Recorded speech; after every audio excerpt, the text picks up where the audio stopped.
ಆ ಗ್ಯಾರಂಟಿ ಹೆಸರಿನಲ್ಲಿ ಈಗ ಅದನ್ನು ವಿರೋಧಿಸಕ್ಕಂಥ ಜನಗಳು ಇವತ್ತು ಅದನ್ನು ಕೊಂಡಾಡ್ತಕ್ಕಂಥ ಪರಿಸ್ಥಿತಿ ಬಂದಿದೆ. ದಲಿತರಿಗೆ ಬ್ಯಾಕ್ವರ್ಡ್ಗೆ ಮೋಸ ಆಗ್ತಾನೆ ಬಂದಿದೆ. ಈವನ್ ಅಧಿಕಾರ ಹಂಚಿಕೆಯಲ್ಲಿ ಮೋಸ ಆಗ್ತಾನೆ ಬಂದಿದೆ. ಯಾರ್ಯಾರು ಬಲಿಷ್ಠ, ಈಗ ಯಡಿಯೂರಪ್ಪ ಯಾಕೆ ಸಿ ಎಮ್ ಆದ? ಬಿಕಾಸ್ ಲಿಂಗಾಯತ ಅಂತ ಅನ್ನೋ ಕಾರಣಕ್ಕಾಗಿ. ಆ ಜಾತಿ ರಾಜಕಾರಣ ಭಾಳ ದೊಡ್ಡ ಪ್ರಮಾಣದಲ್ಲಿ ಈ ದೇಶದಲ್ಲಿ ನಡೀತಿದೆ. ಅದಕ್ಕೆ ಬಾಬಾ ಸಾಹೇಬ್ರು ಹೇಳ್ತಾರೆ, ಈ ದೇಶದ ದೊಡ್ಡ ಶತ್ರು ಯಾರಾದ್ರೂ ಇದ್ರೆ ಅದಂದ್ರೆ ಅದು ಜಾತಿವಾದ ಅಂತ ಹೇಳ್ತಾರೆ. ಮಾತು ಆಡೋದಿಲ್ಲ ಸರ್, ಯಾಕಂದರೆ ಅದು ಒಡೆದಾಳುವಂಥ ಏನು ನೀತಿ ಇದೆಯಲ್ಲ, ಅದು ಬಿ ಜೆ ಪಿಯ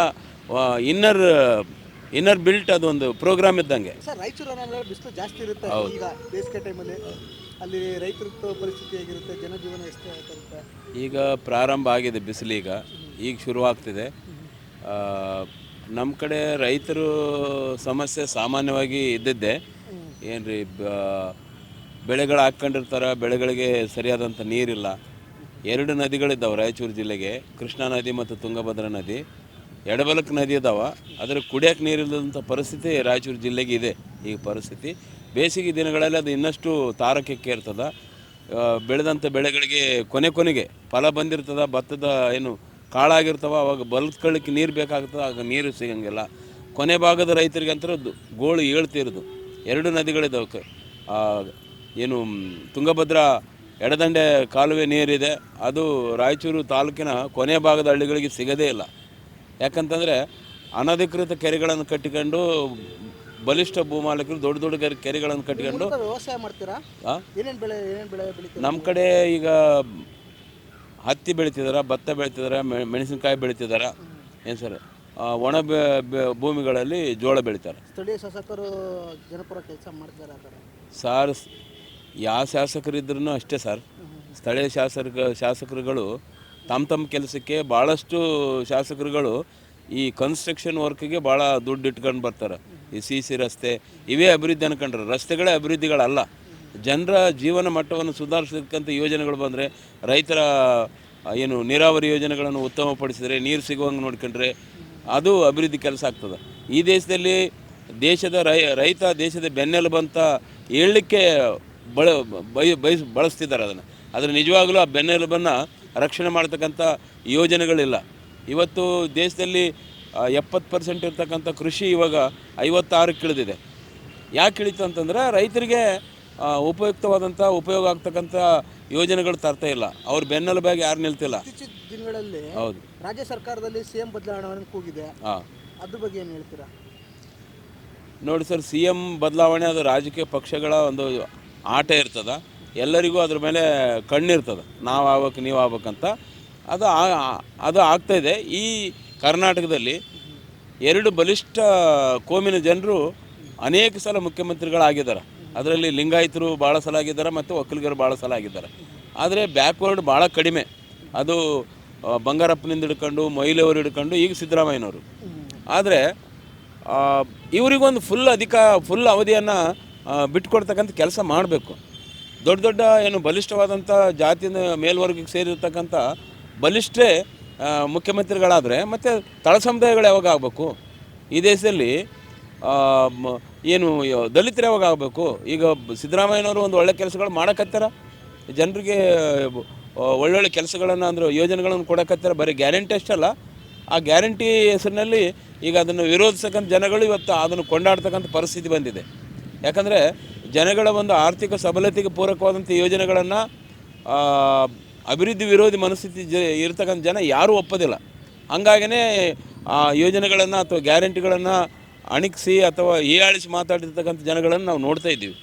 ಮತ್ತು ಸಿದ್ದರಾಮಯ್ಯ ಸರ್ಕಾರದಲ್ಲಿ ಸಚಿವರು ಕೂಡ ಕೆಲಸ ಹೇಗೆ ಮಾಡ್ತಾರೆ ಸರ್? ಭಾಳ ಜನ ಚೆನ್ನಾಗಿಲ್ಲ ಅಂತ ಹೇಳಬೇಕಾಗ್ತದೆ. ಸ್ವಲ್ಪ ಜನ ಉತ್ತಮವಾಗಿ ಮಾಡ್ತಿದ್ದಾರೆ. ತಮ್ಮ ಜವಾಬ್ದಾರಿಯನ್ನು ನಿಭಾಯಿಸಲಿಕ್ಕೆ ಒಂದು ಅವಧಿ ಸಾಕಾಗಲ್ಲ ಆ್ಯಕ್ಚುಲಿ ಒಂದು ಅಭಿವೃದ್ಧಿಗೆ. ಈಗ ರಾಜ್ಯದಲ್ಲಿ ದೇಶದಲ್ಲಿ ನೋಡ್ತೀವಿ, 4 ಸಲ 9 ಸಲ 10 ಸಲ ಆಯ್ಕೆಯಾಗಿ ಬಂದಿರೋರಿದ್ದಾರೆ. ಆ ಪ್ರದೇಶಗಳು ಸಹ ಇನ್ನೂ ಹಿಂದುಳಿದಿರ್ತಕ್ಕಂಥ ಪರಿಸ್ಥಿತಿ ನೋಡ್ತಿದ್ವಿ. ಒಂದು ಅವಧಿ ಸಾಕಾಗೋದಿಲ್ಲ, ಸ್ವಲ್ಪ ಕಾಲಾವಕಾಶಗಳು ಬೇಕಾಗ್ತದೆ ಅಂತ ನನಗನ್ನಿಸ್ತದೆ. ಏನು ಸರ್, ಈಗ BJPಲಿ 2 ಬಣ ಆಗಿದೆ. ಹೌದು ಸರ್, ಯತ್ನಾಳ್ ಬಣ, ಒಂದು ವಿಜೇಂದ್ರ ಬಣ. ರಾಜ್ಯಾಧ್ಯಕ್ಷ ಸ್ಥಾನಕ್ಕೆ ಹೋರಾಡಬೇಕು, ಹೊಡೆದಾಡಬೇಕು ಅನ್ನೋದು ಏನೋ ಒಳನುಸುಳಿದೆ. ಅದೇನು ಹೇಳ್ತೀರ ಅದ್ರ ಬಗ್ಗೆ? ಅದ್ರ ಬಗ್ಗೆ ನೋಡಿ ಸರ್, ಅವರು ಒಡಕಿನ ಪಿತಾಮಹರವರು. ಯಾರು? BJP ಅವರು. BJP ಸಿದ್ಧಾಂತ ಇದೆಯಲ್ಲ, ಅದು ಒಡಕಿನ ಸಿದ್ಧಾಂತ. ಈ ದೇಶಕ್ಕೆ ಬ್ರಿಟಿಷರು ಬಂದ ಮೇಲೆ ಹೊಡೆದಾಡಿದ್ರು ಅಂತ ಹೇಳ್ತಾರೆ. ಇಲ್ಲ, ಈ ದೇಶದಲ್ಲಿ ಒಡೆದಾಡ್ತಕ್ಕಂಥ ನೀತಿ ಬಂದಿರೋದೇ ಮನುಸ್ಮೃತಿಯಿಂದ 4 ವರ್ಣಗಳನ್ನು ಸೃಷ್ಟಿ ಮಾಡಿರೋದ್ರಿಂದ, ಅದೇ ಮೂಲ. ಹಾಗಾಗಿ ಆ ಮನುಸ್ಮೃತಿಯನ್ನು ಒಪ್ತಕ್ಕಂಥ ಜನ ಬಿ ಜೆ ಪಿಯ ಒಂದು ಸಿದ್ಧಾಂತ ಇರೋದ್ರಿಂದ, ಸಿದ್ಧಾಂತ ಅನ್ನುವಾಗಲೂ ಸಹ ಗೋಳ್ವಾಲ್ಕರ್ ಸಾವರ್ಕರ್ ಅವರ ವಿಚಾರಗಳು ಒಡೆದಾಡ್ತಕ್ಕಂಥ ಸಿದ್ಧಾಂತ ಇರತಕ್ಕಂಥದ್ದು ಇರೋದ್ರಿಂದ ಅಲ್ಲಿ ಸಹಜ ಅವರು ಶಿಸ್ತಿನ ಪಾರ್ಟಿ ಅದೆಲ್ಲ ಹೇಳ್ಬೋದು ಆದರೆ ಮಾತಿನಲ್ಲಿ, ಆದರೆ ನಿಜವಾಗಲೂ ಒಡೆದಾಡ್ತಕ್ಕಂಥ ಪರಿಸ್ಥಿತಿ ಅಲ್ಲಿದೆ. ಮತ್ತು ಅವರು ಕೆಲವೊಬ್ರು ಕೇಳೋದ್ರಲ್ಲಿ ಸತ್ಯ ಇದೆ. ಯಾಕಂದರೆ ಸಣ್ಣ ಸಣ್ಣ ವಯಸ್ಸಿನವರು ರಾಜ್ಯಾಧ್ಯಕ್ಷ ಹಿಡ್ಕೊಂಡು ಕುಂತಾರೆ, ಅವರ ಅಪ್ಪ ಅಧ್ಯಕ್ಷ ಆಗಿದ್ದ ಅನ್ನೋ ಕಾರಣಕ್ಕಾಗಿ ಇವರು ಅಧ್ಯಕ್ಷರಿದ್ದರೆ ಅದು ಸರಿಯಲ್ಲಲ್ಲ. ಮತ್ತು ಕಾಂಗ್ರೆಸ್ಸಿನ ಬಗ್ಗೆ ಇವರು ಮಾತಾಡ್ತಾರೆ, ಪಿತ್ರಾರ್ಜಿತ ಅಥವಾ ಕುಟುಂಬ ರಾಜಕಾರಣ ಅಂತ ಮಾತಾಡ್ತಾರೆ. ಇದು ಕುಟುಂಬ ರಾಜಕಾರಣ ಅಲ್ಲನು.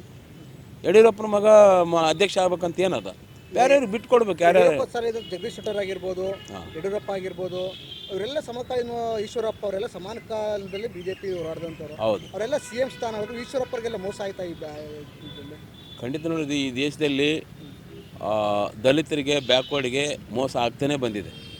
ಏನು ಈವನ್ ಅಧಿಕಾರ ಹಂಚಿಕೆಯಲ್ಲಿ ಮೋಸ ಆಗ್ತಾನೆ ಬಂದಿದೆ. ಯಾರ್ಯಾರು ಬಲಿಷ್ಠ, ಈಗ ಯಡಿಯೂರಪ್ಪ ಯಾಕೆ CM ಆದ? ಬಿಕಾಸ್ ಲಿಂಗಾಯತ ಅಂತ ಅನ್ನೋ ಕಾರಣಕ್ಕಾಗಿ. ಆತ ಹೋದ್ಮೇಲೆ ಆಗಿರೋವಂಥವ್ರು ಯಾರು? ಬೊಮ್ಮಾಯಿಯವರು, ಅವರು ಲಿಂಗಾಯತರ ಅನ್ನೋ ಕಾರಣಕ್ಕಾಗಿ. ಜಾತಿ ರಾಜಕಾರಣ ಭಾಳ ದೊಡ್ಡ ಪ್ರಮಾಣದಲ್ಲಿ ಈ ದೇಶದಲ್ಲಿ ನಡೀತಿದೆ. ಅದಕ್ಕೆ ಬಾಬಾ ಸಾಹೇಬ್ರು ಹೇಳ್ತಾರೆ, ಈ ದೇಶದ ದೊಡ್ಡ ಶತ್ರು ಯಾರಾದರೂ ಇದ್ರೆ ಅದಂದ್ರೆ ಅದು ಜಾತಿವಾದ ಅಂತ ಹೇಳ್ತಾರೆ.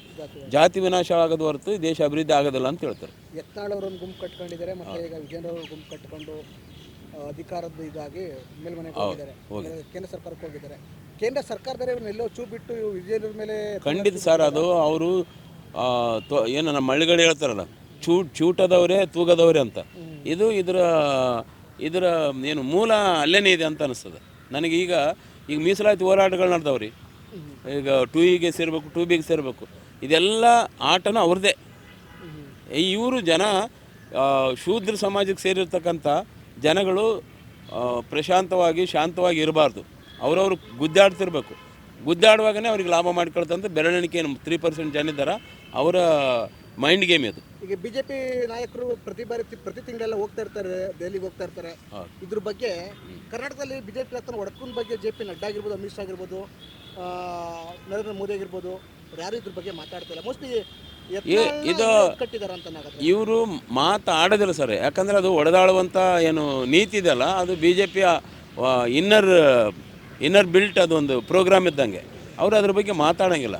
ಹಾಗಾಗಿ ಇದು ಕೈವಾಡ ಹೈಕಮಾಂಡ್ದೇ ಇರ್ತದೆ. ಒಬ್ಬರು ಎತ್ತು ಕಟ್ಕೊಂಡು ಒಬ್ಬರನ್ನ ಸೆದೆ ಬಡಿತಕ್ಕಂಥದ್ದು ಅದರ ಜೀವಾಳದು.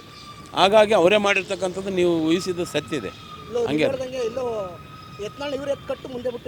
ಖಂಡಿತ ಅವರು ಕಂಟ್ರೋಲ್ ಮಾಡುವಾಗ ಮಾಡ್ತಾರೆ ಸರ್. ಮತ್ತು ಅವ್ರದ್ದು ನಿಮಗೆ ಗೊತ್ತಿರಬೇಕು, ಇದೇ ಯಡಿಯೂರಪ್ಪನವರು ಅಮಿತ್ ಶಾಗೆ ಮತ್ತು ಮೋದಿಯವ್ರನ್ನ ಭೇಟಿ ಹಾಕಿ ಹೋಗಾಗ 2 ದಿವಸ ಕಾಯಿಸ್ತಾರೆ ಸರ್. ಒಂದು ರಾಜ್ಯದ ಮುಖ್ಯಮಂತ್ರಿನ 2 ದಿವಸ ಭೇಟಿ ಕಾಯಿಸ್ತಾರೆ ಅಂದರೆ ಇದೇನೆಂದರೆ ಮನುವಾದದ ಮನಸ್ಥಿತಿ. ಅವನು ಶೂದ್ರ ಅಲ್ವಾ, ನಾವ್ಯಾಕೆ ಬೆಲೆ ಕೊಡ್ಬೇಕಂತ. ಅದು ಈಗಲೂ ನಡೀತಿದೆ. ಈಗ ದ್ರೌಪದಿಯವರು ಬುಡಕಟ್ಟು ಜನಾಂಗ ಸೇರಿರ್ತಕ್ಕಂಥ ಒಬ್ಬ ಮಹಿಳೆ ರಾಷ್ಟ್ರಪತಿ ಆಗಿದ್ದಾಳ, ನಾವೇ ಮಾಡಿದ್ವಿ ಅಂತ ಹೇಳ್ತಾರೆ.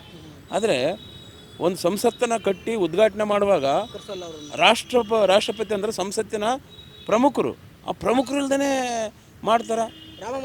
ರಾಮ ಮಂದಿರ ಉದ್ಘಾಟನೆಗೆ ಕರೆಯಂಗಿಲ್ಲ. ಯಾಕಂದರೆ ಹಿಂದೂ ಧರ್ಮದ ಪ್ರಕಾರ, ಮನುಸ್ಮೃತಿಯ ಪ್ರಕಾರ ಆಕೆ ಒಬ್ಬ ರಂಡಮಂಡನ ಮಗಳು, ಆಕೆ ಒಬ್ಬ ಮಹಿಳೆ, ಶೂದ್ರಳು ಪೂಜೆಗೆ ಅನರ್ಹಳ ಅನ್ನೋಂಥದ್ದು ಅವರ ಒಂದು ಥಿಂಕಿಂಗ್ ಇರೋದ್ರಿಂದ ರಾಮ ಮಂದಿರಕ್ಕೆ ಕಳಿಸಿದ್ರೆ ಯಾವ ಪೂಜೆಗೆ ಪುನಸ್ಕಾರಕ್ಕೆ ಕಳಿಸೋದಿಲ್ಲ.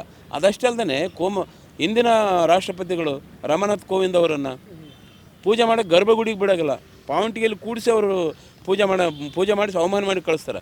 ಅಂದರೆ ಈ ದೇಶದಲ್ಲಿ ಸಂವಿಧಾನ ಬದ್ಧವಾಗಿರ್ತಕ್ಕಂಥ ಎಷ್ಟೇ ದೊಡ್ಡ ಹುದ್ದೆ ಇರಲಿ, ಆದರೆ ನಮ್ಮ ಧರ್ಮದ ಪ್ರಕಾರ, ಹಿಂದೂ ಧರ್ಮದ ಪ್ರಕಾರ ಅಥವಾ ಮನುಸ್ಮೃತಿ ಪ್ರಕಾರ ನೀವು ಆ ಅರ್ಹತೆಗೆ ಅನರ್ಹರು, ನಾವೇ ಶ್ರೇಷ್ಠ ಅನ್ನೋಂಥ ಒಂದು ಮನವಾದದ ಮನಸ್ಥಿತಿ ಈ ದೇಶದಲ್ಲಿ ಭಾಳ ಎಚ್ಚರಿಕೆಯಿಂದ ಕೆಲಸ ಮಾಡ್ತದಂತ ಸರ್. ಎಲ್ಲ ರಾಜಕಾರಣಿಗಳು ಜನಪರ ಕೆಲಸ ಮಾಡಬೇಕು ಅಂತ ಹೇಳ್ತಾರೆ. ಇಲ್ಲಿ ನೋಡಿದ್ರೆ ರಾಜ್ಯಾಧ್ಯಕ್ಷ ಪಟ್ಟಕ್ಕೆ ಹೋರಾಡ್ತಾರೆ, ಅಲ್ಲಿ ನೋಡಿದ್ರೆ CM ಕುರ್ಚಿಗೆ ಹೋರಾಡ್ತಾರೆ. ಇವೆಲ್ಲ ಜನಪರ ಕೆಲಸ ಮಾಡ್ತಾರೆ ಅಂತ ಸರ್. ಅದು ಜನಪರ ಅಂತನ್ನಂಥದ್ದು ಮಾತು ನಾಲಿಗೆಯಲ್ಲಿ ಮತ್ತು ಪುಸ್ತಕದಲ್ಲಿ ಮಾತ್ರ ಇದೆ ಸರ್. ಜನಪರ ಅಂತ ಅನ್ನೋಂಥದ್ದು ಏನು ಸರ್, ಇವತ್ತು ಭಾಳ ಮಾತಾಡ್ತಾರೆ, ಮಾತಾಡಿದಂಗೆ ನಡ್ಕೋದಿಲ್ಲ. ಏನು ಈಗ ಅವರು ಘೋಷಣೆಗಳು ತಗೊಳ್ರಿ, ಬೇಟಿ ಪಡಾವ್ ಬೇಟಿ ಬಚಾವ್ ಅಂತ ಹೇಳಿದರು. ಏನು ಎಷ್ಟು ಈಗ ಅತ್ಯಾಚಾರ ಏನು ಉತ್ತರ ಪ್ರದೇಶದಲ್ಲೇ ಮೊನ್ನೆ ಒಂದು ಅತ್ಯಾಚಾರ ಆಗಿದೆ, ಕೊಲೆ ಆಗಿದೆ, ಅದ್ರ ಬಗ್ಗೆ ಯಾರು ಮಾತಾಡ್ತಿಲ್ಲ. ಅಂದರೆ ಇದನ್ನು ಹಿಂದಿನ ಶರಣರು ಹೇಳ್ಬಿಟ್ಟಿದ್ದಾರೆ ಸರ್, ಹೊಟ್ಟೆಗೊಂದು ಬಾಯಾಗೊಂದಿದ್ದವನು ನಂಬಾರ್ದು ಅಂತ ಹೇಳ್ಯಾರ. ಇವರು ಯಾವುದೇ ರಾಜಕಾರಣಿಗಳು ಮಾತಾಡೋದು ಮಾತ್ರ ಒಂದು, ಆದರೆ ಒಳಗಡೆ ಇರೋಂಥದ್ದು ಬೇರೆ. ಕಲ್ಕತ್ತಾ ಅತ್ಯಾಚಾರಿಗೆ ಗಲ್ಲು ಶಿಕ್ಷೆ ನೀಡೋದು ಬದಲು ಜೀವಾವಧಿ ಶಿಕ್ಷೆ ಕೊಡ್ತಾರೆ, ಎಷ್ಟು ಮಟ್ಟಿಗೆ ಸರಿ ಅನ್ಸುತ್ತೆ? ಸರ್ ಅದೊಂದು ನ್ಯಾಯಾಂಗದ ಒಂದು ಪ್ರೊಸೀಜರ್ ಇದೆ ಸರ್. ಅದರಲ್ಲಿ ನ್ಯಾಯ ತೀರ್ಮಾನ ಮಾಡ್ತಕ್ಕಂಥ ನ್ಯಾಯಾಧೀಶರದ್ದು ಇದಿದೆ. ಆವಾಗಲೂ ಸಹ ನ್ಯಾಯಾಧೀಶ ಯಾವ ವರ್ಗದಿಂದ ಬಂದಾನ, ಯಾವ ವರ್ಗದ ಹಿತಾಸಕ್ತಿ ಕಾಯ್ತಾನ ಅನ್ನೋಂಥದ್ದು ಸಹ ಇಂಪಾರ್ಟೆಂಟ್ ಆಗ್ತದೆ. ನ್ಯಾಯ ಏನು ಹೇಳಿದ್ರು ಸಹ ಆ ಸ್ಥಾನದಲ್ಲಿ ಕೂತಿರ್ತಕ್ಕಂಥ ವ್ಯಕ್ತಿ ತೀರ್ಮಾನದ ಮೇಲೆ ಇರುತ್ತೆ. ಹಾಗಾಗಿ ನಾವು ಏನು ನ್ಯಾಯ ಒಂದು ಪ್ರಕ್ರಿಯೆ ಇದೆಯಲ್ಲ, ಪ್ರಕ್ರಿಯೆಯಲ್ಲಿ ಹೋಗಿ ತೀರ್ಮಾನ ಆಗೋಂಥದ್ದನ್ನು ನಾವು ಗೌರವಿಸ್ಬೇಕಾಗ್ತದೆ. ಆದರೆ ಸ್ವಲ್ಪ ಜನ ಈ ಇಮಿಡಿಯೇಟ್ ಏನಾದರೂ ಆಗ್ಬೇಕಂತಾರಲ್ಲ, ಅದು ಅಸಂವಿಧಾನಕ್ಕೆ ಮತ್ತು ನ್ಯಾಯ ಪ್ರಕ್ರಿಯೆಗೆ ಒಂದು ಹೊಡಿತ ಆಗ್ತದೆ. ಅಲ್ಲಿ ನಿಜವಾದ ಅಪರಾಧಿಗೆ ಶಿಕ್ಷೆ ಆಗ್ತದೆ ಅಂತ ಹೇಳೋಕ್ಕಾಗಲ್ಲ. ಉದಾಹರಣೆ, ಹೈದರಾಬಾದ್ನಲ್ಲಿ ಒಂದು ಘಟನೆ ಆಯಿತು, ಇಮಿಡಿಯೇಟು ಶೂಟೌಟ್ ಆಯಿತು. ಶೂಟೌಟ್ ಆದಾಗ ನನಗನ್ನಿಸೋದು, ಶೂಟೌಟ್ ಆದವರು ನಿಜವಾಗಲೂ ಅಪರಾಧಿಗಳ, ಅವರೇ ಮಾಡಿದ್ರ ಅಥವಾ ಯಾರೋ ಮಾಡಿ ಅವ್ರ ಮೇಲೆ ಹಾಕಿದ್ರ, ಈ ಥರದೊಂದು ಅವಘಡ ಆಗೋಂಥ ಸಾಧ್ಯತೆ ಇರುತ್ತೆ. ಆದರೆ ನ್ಯಾಯಾಂಗದ ಪ್ರಕ್ರಿಯೆ ಏನಿದೆ ಸಂವಿಧಾನಬದ್ಧವಾಗಿ, ಆ ಪ್ರಕ್ರಿಯೆಯಲ್ಲಿ ನಡೆದು ಕೋರ್ಟ್ ತೀರ್ಮಾನ ಮಾಡೋದನ್ನು ನಾವು ಒಪ್ಪಬೇಕಾಗ್ತದೆ. ಕಳೆದ ವಾರ ಅಷ್ಟೇ ಸರ್ ಬಜೆಟ್ ಮಂಡನೆ ಸೆಷನ್ ನಡೆದಿದೆ. ಹೌದು ಸರ್. ಜನರ ಮಟ್ಟಿಗೆ ತೃಪ್ತಿ ತಂದಿದೆ ಸರ್ ಬಜೆಟ್ಟು ನೋಡಿ ಸರ್, ಅವ್ರ ಮನಸ್ಥಿತಿನೇ ಜನರು ತೃಪ್ತಿ ಇಲ್ಲ ಅಂತ ಅನ್ನೋಂಥದ್ದಿದೆ. ಈಗ 10-15 ವರ್ಷಗಳಲ್ಲಿ ಯಾರು ಈ ದೇಶ ಅಭಿವೃದ್ಧಿ ಆಗ್ತದಂತಾರೆ. ದೇಶ ಅಂದರೆ ಏನು ಸರ್? ದೇಶ ಅಂದರೆ ಜನಗಳಲ್ವ? ಯಾವ ಜನಗಳ ಅಭಿವೃದ್ಧಿ ಆಗ್ಯಾರ ಅಂದರೆ ದೇಶ ಖುಷಿ ಇದೆ ಅಂತ ಹೇಳುವಾಗ ಮೋದಿ ಖುಷಿ ಇದ್ರೆ ದೇಶ ಖುಷಿ ಇದ್ದಂಗೆ ಅಲ್ಲ, ಅಮಿತ್ ಶಾ ಖುಷಿ ಇದ್ರೆ ದೇಶ ಖುಷಿ ಇದ್ದಂಗೆ ಅಲ್ಲ. ದೇಶದ ಜನ ಖುಷಿ ಇರಬೇಕು, ಮಹಿಳೆಯರು ಖುಷಿ ಇರಬೇಕು, ವಿದ್ಯಾರ್ಥಿಗಳು ಖುಷಿ ಇರಬೇಕು, ಯುವಜನರು ಖುಷಿ ಇರಬೇಕು, ಕೃಷಿಕರು ಖುಷಿ ಇರಬೇಕು, ಕಾರ್ಮಿಕರು ಖುಷಿಯಾಗಿರಬೇಕು. ಯಾರು ಖುಷಿ ಇದ್ದಾರೆ ಸರ್? ಯಾರೂ ಖುಷಿ ಇಲ್ಲದ ದೇಶವನ್ನು ಖುಷಿಯಾದ ದೇಶ, ಅಭಿವೃದ್ಧಿ ದೇಶ ಅಂತ ಹೇಳೋಂಥದ್ದು 100% ಸುಳ್ಳಲ್ವ ಸರ್? ಸರ್, ಒಂದು ಮಾತಲ್ಲಿ ಕೇಂದ್ರ ಸರ್ಕಾರದ ಬಗ್ಗೆ ಹೇಳೋದಾದ್ರೆ ಒಂದು ಮಾತಲ್ಲಿ ಏನು ಹೇಳ್ಬೋದು? ಕೇಂದ್ರ ಸರ್ಕಾರ ಜನವಿರೋಧಿ ಸರ್ಕಾರ ಸರ್, ಜನಪರವಾದಂಥ ಸರ್ಕಾರ ಅಲ್ಲ. ಈ ಜನಪರವಾದಂಥ ಆಡಳಿತ ಅದು ನಡೆಸಿಲ್ಲ ಇಲ್ಲಿವರೆಗೆ. ಆದರೆ ಅವರು ಸುಳ್ಳು ಅವ್ರದ್ದು ಒಂದು ಆಸ್ತಿ ಆಗಿದೆ. ಅದು ಅವರು ಸಿದ್ಧಾಂತ ಏನು ಮೂಲ ಪುರುಷರಿದ್ದಾರೋ ಅದು ಕಟ್ಕೊಂಡು ಬಂದಿದ್ದಾರೆ. ಈ ದೇಶದಲ್ಲಿ ಸುಳ್ಳನೇ ಇದು ಮಾಡಿದ್ದಾರೆ ಅಂತ ಹೇಳ್ತಾರೆ. ರಾಜ್ಯ ಸರ್ಕಾರ ನೋಡಿಸಿದ್ರೆ ಮಿಶ್ರ ಇದೆ. ಎಲ್ಲಿ ನೀವು ಎಲ್ಲರನ್ನು ಒಳಗೊಂಡಿರುತ್ತೆ. ಕನಿಷ್ಠ ನೀವು ಅಧಿಕಾರ ನೋಡಿ ಸರ್, ರಾಜ್ಯ ಮತ್ತು ಕೇಂದ್ರ ಸರ್ಕಾರದಲ್ಲಿ, ರಾಜ್ಯ ಸರ್ಕಾರದಲ್ಲಿ ನೋಡಿ, ಯಾವ್ಯಾವಾಗ ಬ್ಯಾಕ್ವರ್ಡ್ ಕೈನಲ್ಲಿ ಮುಖ್ಯಮಂತ್ರಿ ಪದವಿ ಬಂದಿದೆ ಅಲ್ಲಿ ಕೆಲವೊಂದು ಜನಪರವಾದಂಥ ಯೋಜನೆಗಳನ್ನು ನೋಡ್ಲಿಕ್ಕೆ ಸಾಧ್ಯತೆ ಆಗ್ತದೆ. ಉದಾಹರಣೆ, ಬಂಗಾರಪ್ಪನ ಕಾಲಕ್ಕೆ ಆಶ್ರಯ ಅನ್ನೋಂಥದ್ದೊಂದು ಯೋಜನೆ ಬಂತು. ಮೊಯ್ಲ್ ಕಾಲಕ್ಕೆ ಈ ಥರ ಮೇಲ್ವರ್ಗದವ್ರು ಬಂದವಾಗ ಅವರು ಈ ಸಾಮಾನ್ಯ ಜನಗಳ ಬದುಕಿನ ಬಗ್ಗೆ ಚಿಂತನೆ ಮಾಡೋಂಗಿಲ್ಲ. ಯಾವಾಗ ಬ್ಯಾಕ್ವರ್ಡ್ ಕಾಸ್ಟ್ಗೆ ಅಥವಾ ಹಿಂದುಳಿದ ವರ್ಗಕ್ಕೆ ಸೇರಿರ್ತಕ್ಕಂಥ ವ್ಯಕ್ತಿಗಳ ಕೈಗೆ ಒಂದು ಅಧಿಕಾರ ಸಿಗ್ತದೆ, ಆವಾಗ ಕನಿಷ್ಠ ಅವ್ರು ಎಲ್ಲನೂ ಮಾಡೋಕ್ಕಾಗೋದಿಲ್ಲ. ಯಾಕಂದರೆ ಇದು ಎಲ್ಲರ ಸಹಭಾಗಿತ್ವದಲ್ಲಿ ಆಗ್ಬೇಕಾಗ್ತದೆ. ಅವ್ರನ್ನ ಸರಿಯಾಗಿ ಕೂಡಲಾರ್ದಂಗೆ ಉಳ ಬಿಡ್ತಕ್ಕಂಥ ಕೆಲಸ ಸಿದ್ದರಾಮಯ್ಯವ್ರಿಗೂ ಮಾಡೋಕತ್ತಾರಲ್ಲ, ಅದು ನಡೆದಿರ್ತದೆ. ಅದು ಕುತಂತ್ರ ನಡೀತದೆ ಸರ್. Thank you sir. ಹೆಚ್ಚಿನ ವಿಡಿಯೋಗಳಿಗೆ ಪ್ರತಿಧ್ವನಿ ಯೂಟ್ಯೂಬ್ ಚಾನೆಲ್ ಸಬ್ಸ್ಕ್ರೈಬ್ ಮಾಡಿ, ಬೆಲ್ ಐಕಾನ್ ಕ್ಲಿಕ್ ಮಾಡಿ.